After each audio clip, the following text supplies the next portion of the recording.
ये कहानी एक गांव की है जहां पर एक किसान रहता था। उस किसान के दो बेटा था। उसका बड़ा बेटा काफी पढ़ा लिखा था और वो किसी कंपनी में जॉब करता था और उसका छोटा बेटा पढ़ाई करता था। उसका बड़ा लड़का कुछ सालों तक जॉब करने के बाद वो अपनी जॉब छोड़कर अपने पिता के कामकाज में हाथ बटाने लगा।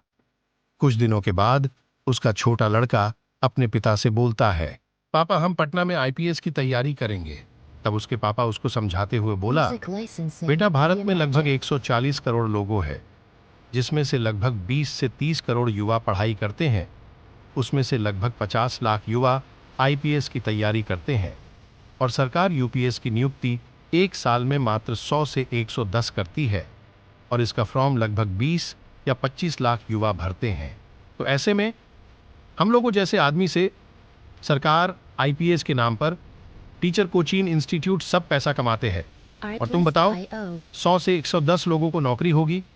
लेकिन एग्जाम की तैयारी तो सब करते हैं और उसमें से भी जो एग्जाम की तैयारी ऐसे करते हैं जो जिंदगी में सिर्फ एग्जाम हॉल में काम आता है, रियल जिंदगी में कुछ काम ही नहीं आता है।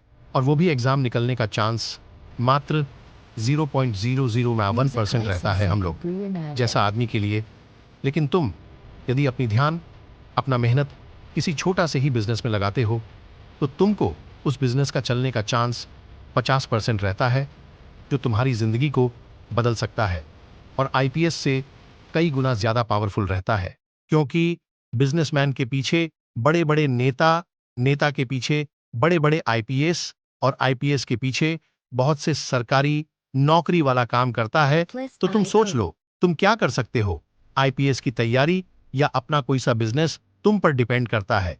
दुनिया में बहुत से काम है, लेकिन सब काम के ऊपर कोई ना कोई काम है, लेकिन बिजनेसमैन के ऊपर सिर्फ पब्लिक और उसका प्यार रहता है। तो तुम अच्छी सोच समझ कर बताओ कि तुम क्या कर सकते हो। फिर थोड़ी देर के बाद उसका बड़ा बेटा आया और वो भी बोला कि देखो, तुम जो अभी तक पढ़ाई किए हो वो तुम अपनी जिंदगी में जीवन यापन के लिए पढ़ाई किए हो, लेकिन अब जो तुम पढ़ाई करोगे वो सब तुम सिर्फ नौकर बनने के लिए पढ़ाई करोगे या मालिक बनने के लिए। तो सोच लो, यदि तुम अपनी जिंदगी की मालिक बनना चाहते हो तो तुमको ये सरकारी नौकरी को छोड़ के ही कुछ काम काज करना पड़ेगा। क्योंकि नौकरी में कुछ नहीं रखा है मेरे भाई, जो भी है वो अपने कामों में बहुत है। तुम आज यदि कम कमाते हो तो कल जरूरी नहीं कि तुम कल भी कम कमाते रहोगे। ये बिजनेस समंदर की तरह है, जो तुम एक बार यदि उसमें डूबा तो फिर तुम अपनी साम्राज्य को या तो पूरा बना दोगे या फिर जैसा हो वैसा ही रहोगे। इसलिए तुम सोच समझ के अभी से चलने का काम करो। सब कुछ सुनने के बाद वो छोटा लड़का बोलता है कि देखिए, हमको अभी पढ़ाई लिखाई के अलावा कुछ समझ नहीं आता है।